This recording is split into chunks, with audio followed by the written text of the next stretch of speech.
coming in. Patching it through. Normandy, this is Alliance Command. We're detecting your presence in the Attican Beta Cluster.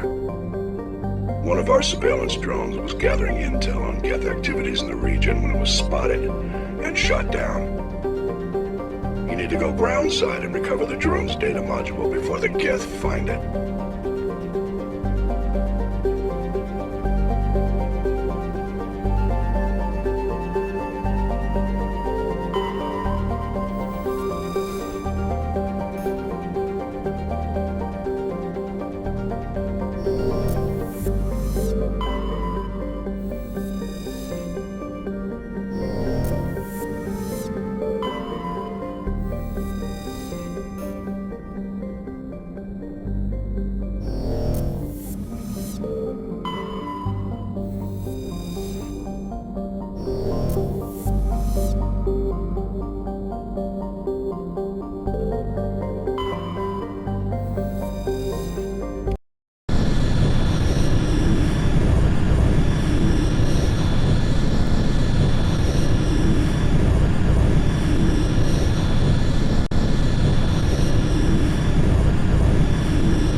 area secured.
This is the surveillance drone.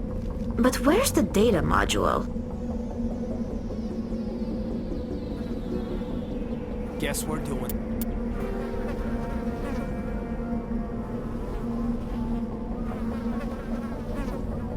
This the hard way.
En route.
He dropped the data module!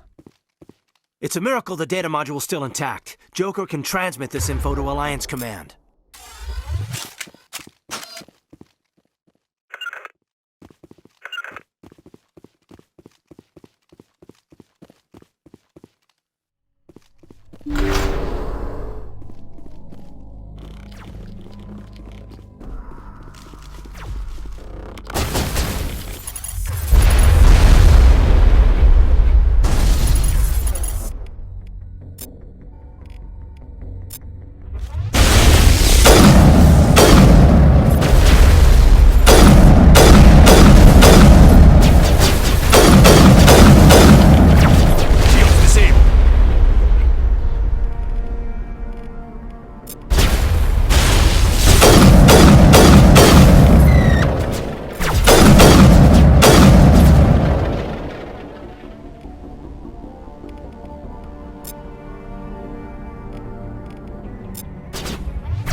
Was a little extreme, wasn't it?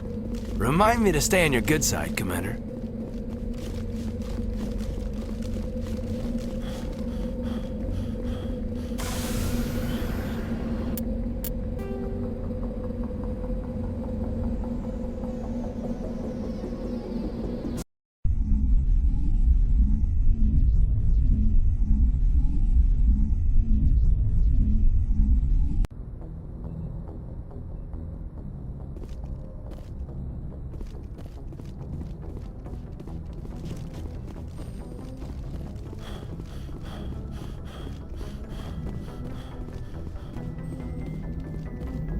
Commander, something you need?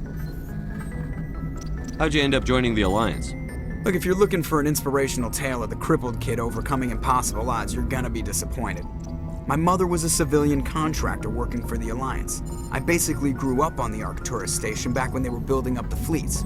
Spend all that time around Alliance ships, there's a good chance you'll end up going to the Academy.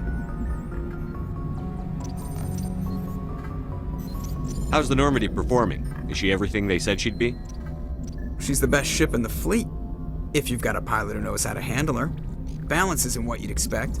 Takes a while to get used to that oversized drive core we got stuffed in the back, and her power can sneak up on you if you're not careful. The Normandy's probably too much ship for your average Alliance pilot, Commander. Lucky for you, I'm anything but average.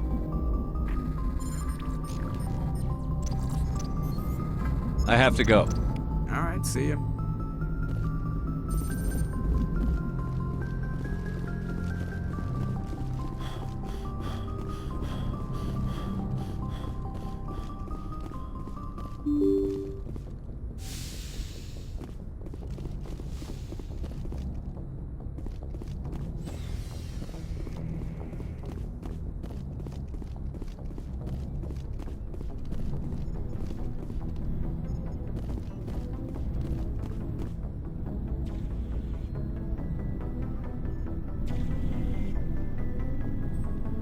Anything you need, Commander?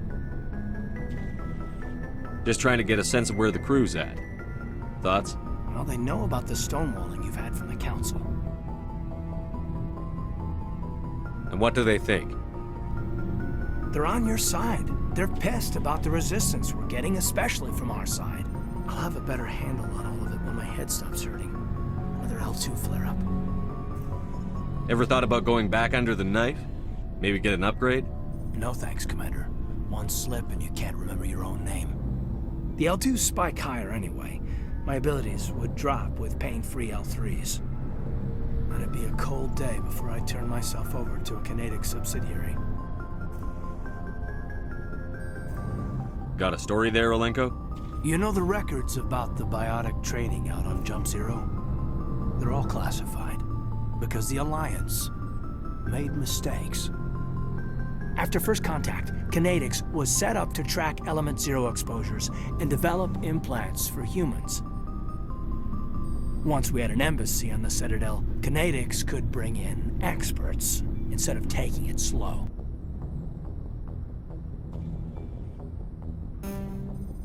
The only experts would have to be aliens. Dead on. Turians, actually. That's why Kinetics kept it a secret. They were afraid of what people back home would think, asking the Turians for help when we just fought a war with them. The Asari would have been more acceptable than the Turians. Yes, but the company didn't go through the Citadel. It would have made Earth look weak, so they discreetly hired some Turian mercenaries. Is there some reason we couldn't learn it on our own? They didn't know where to start. Hell, it took a couple of years to even link biotics and Ezo. Forget trying to get the kids to move stuff. They had trouble just helping them not break their own limbs. And their choice of teachers didn't help much.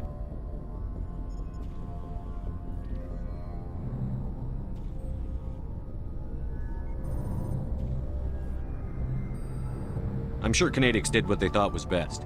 It wasn't best for us. They brought in an ex-military Turian named Commander Vernus. A real hard-ass. He basically had a free pass to break us if it would turn out a decent biotic. Kind of spiraled from there, Commander.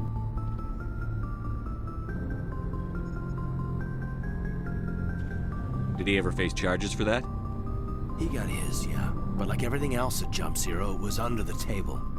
The less said, the better. Anyway, this is ancient stuff. I walked it off a long time ago. I should get back to my duties, Commander. We're here to make history, not rehash it. What's your opinion on the last mission? Dr. Tassoni. Seems like a sweet girl. Easy on the eyes. I mean, if you like the bookish. Any intentions there, Lieutenant? No, Commander. Just art appreciation. We'll talk another time, Lieutenant. Commander?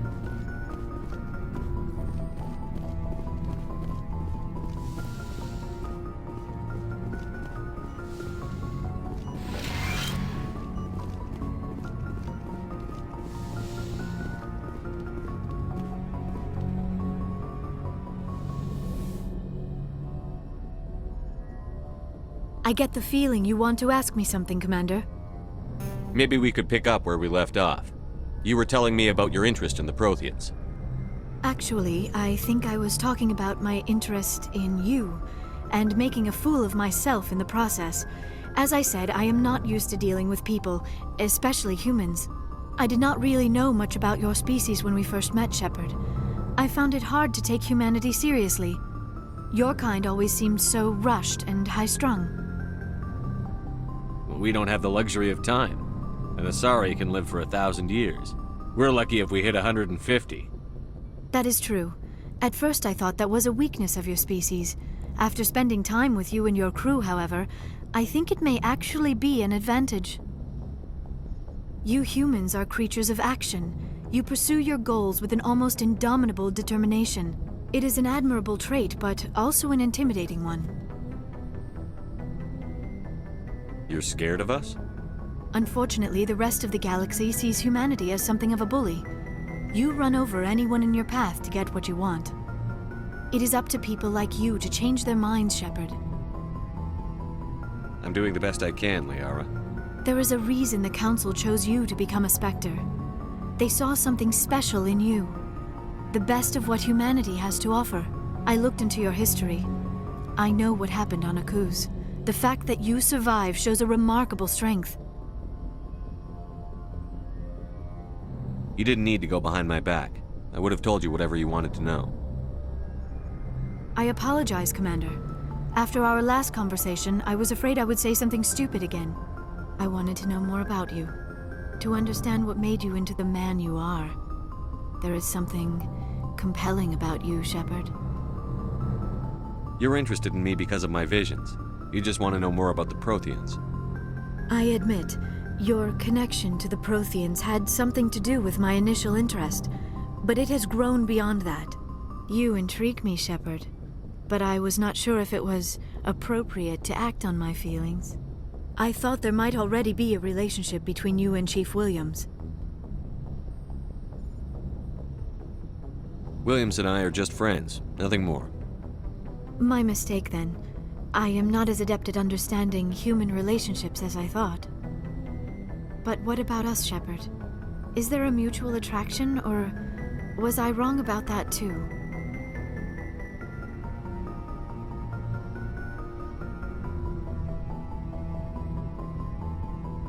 No, you were right. There is something between us. I knew it, and I knew you felt it too. But does this not seem rather strange? Why do I feel so close to you? We have only known each other a short time. We are from two different species. We have almost nothing in common. This makes no sense. Saren wants both of us dead. That's something. That is not the most romantic reason, is it? You make it all sound so dangerous. Don't tell me a little danger puts you off. This is all a bit overwhelming. I am not used to this. You. I need some time. Take all the time you need, Liara. I'll be here. Thank you, Shepard. Let's just talk about something else for now. I should go. Goodbye, Shepard.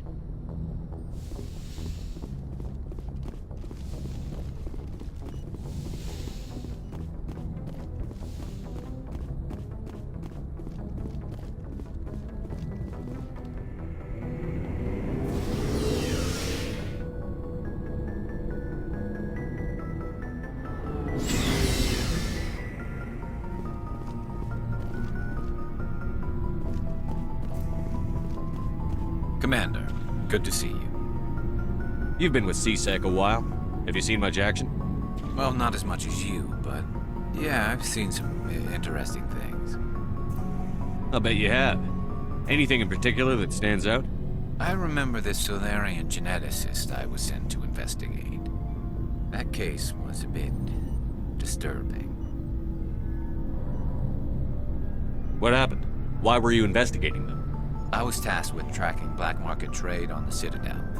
Most of it harmless, nothing I needed to pursue.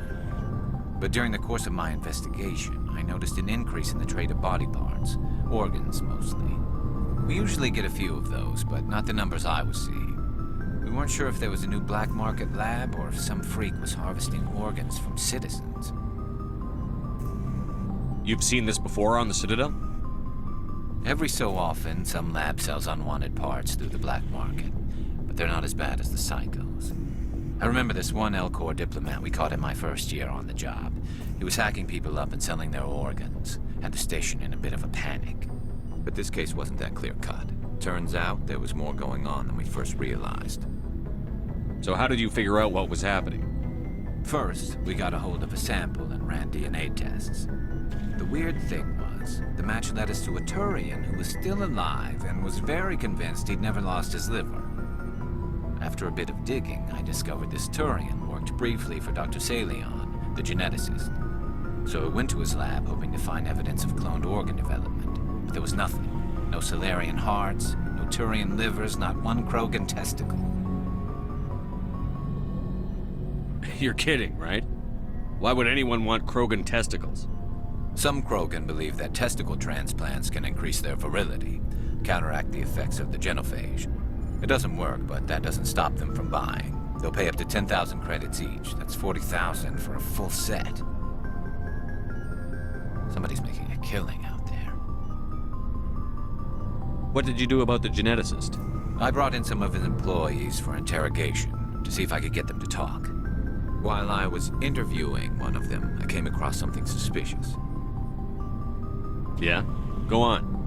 One of my detainees started bleeding profusely during the interview. We offered to patch him up and he got frantic, freaked out. I ordered a full exam to find out what was going on. Our medics found incisions all over his body, some of them fresh. That was our big break.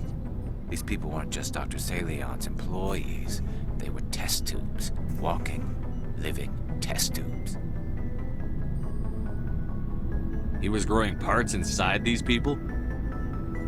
Exactly. He cloned their organs right inside their own bodies. Then he harvested them and sold them off. Most of the victims were poor. He'd pay them each a small percentage of the sales, but only if the organs were good.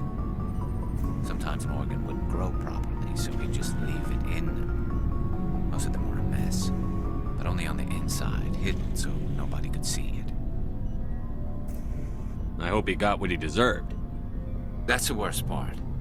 We never caught him. Why not? What the hell happened? He ran, blew his lab, grabbed some of his employees, and headed for the nearest space dock. By the time I found out, his ship was already leaving. He threatened to kill his hostages if we tried to stop him. But you went after him anyway, right? I ordered Citadel Defense to shoot him down, but CSEC headquarters countermanded my order.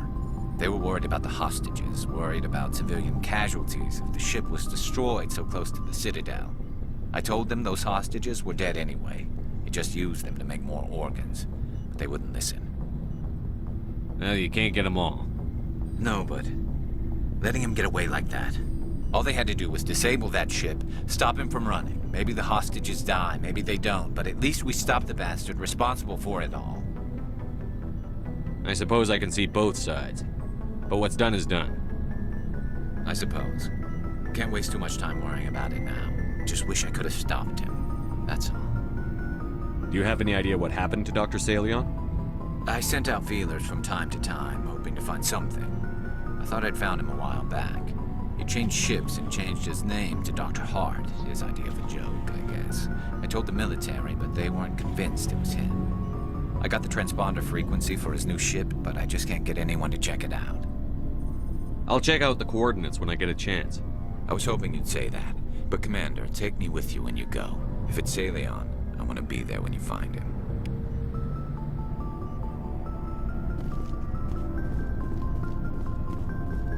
What do you want, Shepard? Why did you become a mercenary? Lots of reasons. Such as? Such as, I needed to get out of our system. I needed to eat. I needed to survive. Why not stay and help your people? I tried to help. That's why I had to leave. What happened? I was betrayed. I was head of a small tribe. We were trying to restore order after the war, but the other tribes were against us. They followed Jared, one of the few warlords who survived the war with the Turians. But he was old, and so were his ideas. He wanted to continue the war. He wanted us to fight. Turians, Solarians, each other. It didn't matter who, as long as we were fighting. What did you want? I just wanted Jared to shut up, to stop his ranting. I wanted him to stop leading the tribes astray. But he couldn't understand how much things had changed. We didn't have the numbers to go to war. Even if we did, the genophage made sure we couldn't replenish our numbers fast enough. I told them all to forget about war. We needed to focus on breeding, at least for one generation. And for a while, we were getting through. Some of the tribes started coming around. I take it the warlord didn't appreciate that. No, he didn't. He arranged a crush with the tribes, a meeting on neutral ground. He wanted to talk. We met at the Hollows, near the graves of our ancestors. The skulls of our dead laid bare to remind us where we come from, and where we all go. It's as sacred as any Krogan place can be. Violence is forbidden. It sounds like a trap to me. You must have suspected as much. I did. But when your father invites you to a crush, well, there are some laws that even we hold sacred. Jared was your father? He was. Until that day. We talked, but we didn't get anywhere. When it was clear that I wouldn't join him, he gave the signal. His men leapt from the graves of our ancestors like Krogan undead. The few that were loyal to me died quickly. I escaped with my life, but not before I sank my dagger deep into my father's chest. That is why I left, and that's why I'll never go back. You must have family other than your father. Don't you miss them? You trying to make me cry, Shepard? I've got some unfinished business with my family, but that's all. What kind of business? Before I left, I made an oath to my father's father. I swore to recover my family's battle armor. It was taken from him after the uprising. What's so important about this armor? It's a relic. Useless, really. But it was worn by 5 generations of my family before the war. It's rightfully mine. Originally, it was taken by the Turian military. We weren't allowed armor or weapons after the war. Now, it's in the hands of Taun Actus, a Turian scum who collects relics from the war. He's made millions selling Krogan artifacts that were stolen from my people. He's got several bases where he stores his goods, all fortified and guarded. I just don't know which base has my family's armor. Just tell me where to start looking. I'll upload the data to your nav system. But Commander, I want to be there when you find him. So long, Rex. Shepard.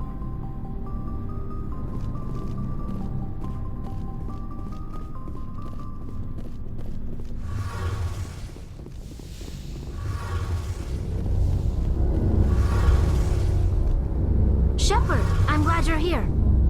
Good to see you smiling again, so to speak.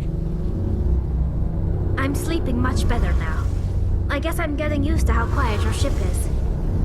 I still think a lot about my pilgrimage, though. I know Saren's our top priority, but with all the worlds we go to, I was hoping to find something to bring back to the flotilla. We've still got a long way to go. You'll find something to take back. Yes, but it cannot just be some derelict ship my people can use for salvage. It has to be more than that. There's a lot expected of me. What's so special about you? It's my father. He's the senior member of the Admiralty Board. He's one of only 5 people who can overrule the decisions of the Conclave for the good of the migrant fleet. My father is responsible for the lives of 17 million people. Our entire race is in his hands, and I'm his only child. So are you some kind of heir to the Quarian throne or something? No, it doesn't work that way. My father's position isn't hereditary. I'll probably never serve on the Admiralty Board myself. Officially, I'm just the same as any other citizen. But it doesn't work that way in practice. People have always treated me differently because of who my father is. You must get all kinds of special privileges. I probably had it easier than most growing up, but it's not all good. People like my father have enemies, and they're not above using me to get to him. It must be tough on you. My people place a high value on family and ancestry. There's an unspoken expectation that I'll live up to my father's example. Everyone's waiting for me to do something great on my pilgrimage, something that will forever change our lives for the better. If I don't, it's like I failed, and that reflects badly on both me and my father. The work you're doing here is more important than anything any Quarian has ever done before. Yes, I know. But you have to understand Quarian culture. We're a very insular society. The events beyond the flotilla don't much matter to the average citizen. Our greatest dream is that one day we'll return to our homeworld and drive out the Geth. But even if we stop Saren, that's not going to happen. There's still millions of Geth behind the veil. Until they're gone, our exile will continue. What would you need to bring back to make everyone happy? Something that would help us better understand the Geth. They've changed significantly since the exile. They've continued to evolve. We've done our best to study them, but it's not easy. They're very reclusive. Until recently, they never went beyond the borders of the Veil. And all the Geth we run into now are under Saren's control. We'd need to find Geth operating on their own, independently. But I don't want this to get in the way of our mission, Shepard. First, we stop Saren. Then I'll worry about my own problems. What was your father like? It wasn't easy growing up as the daughter of one of the Admiralty. Even before he joined the board, he was a prominent figure. People looked to him for leadership. He had to set an example, and he expected the same of his daughter. Plus, he was pretty strict, a military man through and through. He never allowed me to settle for anything less than excellence. As a kid, I sometimes felt like he was pushing me too hard. But now I'm old enough to appreciate what he taught me. The world doesn't owe us anything. If we want something in life, we have to earn it.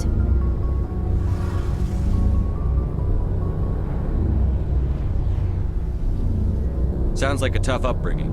You don't resent your father at all? Like I said, it wasn't easy. My father's not the kind of person you bond with, and he wasn't around all that much. Too busy. People counted on him, and he took his duties seriously. Even when he was around, he always seemed a bit distant, like his mind was always somewhere else.